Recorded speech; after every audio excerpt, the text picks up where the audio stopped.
65 साल पहले भारत में हर महिला औसतन 6 बच्चों को जन्म देती थी। 6 बच्चों को एक महिला जन्म देती थी, आज से 65 साल पहले। लेकिन अब भारत में हर महिला पर औसतन 2 बच्चों का भी जन्म नहीं हो रहा है। आप ये भी कह सकते हैं कि भारत की जन्म दर हमारे दो के लक्ष्य से भी नीचे आ गई है, और ये पैटर्न खतरे की एक घंटी हो सकता है हमारे लिए। किसी भी देश के लिए उसकी वर्किंग एज पॉपुलेशन बहुत मायने रखती है, जिसका मतलब होता है उस देश के ऐसे लोग जो कामगार की श्रेणी में आते हैं, जो काम कर सकते हैं।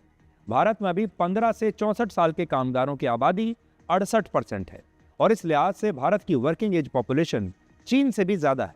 इसीलिए हम अभी दुनिया के सबसे युवा देशों में हैं। बड़े देशों में हम सबसे ज़्यादा युवा हैं।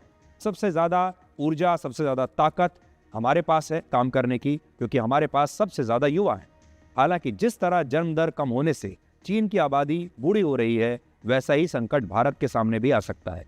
संयुक्त राष्ट्र का अनुमान है कि अगले 40 वर्षों तक भारत की आबादी बढ़ती रहेगी, और वर्ष 2065 तक हमारी आबादी 170 करोड़ तक पहुंच जाएगी, और भारत उस वक्त भी दुनिया की सबसे ज़्यादा आबादी वाला देश बना रहेगा। लेकिन इसके बाद भारत की जनसंख्या कम होनी शुरू होगी, और भारत में युवाओं के मुकाबले बूढ़े लोगों की आबादी ज़्यादा होगी।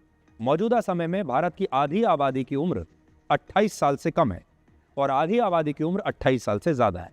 लेकिन 65 साल बाद वर्ष 2090 में भारत की आधी आबादी की उम्र 40 साल से ज़्यादा होगी, और भारत तेज़ी से एक बूढ़ा होता हुआ देश बन जाएगा।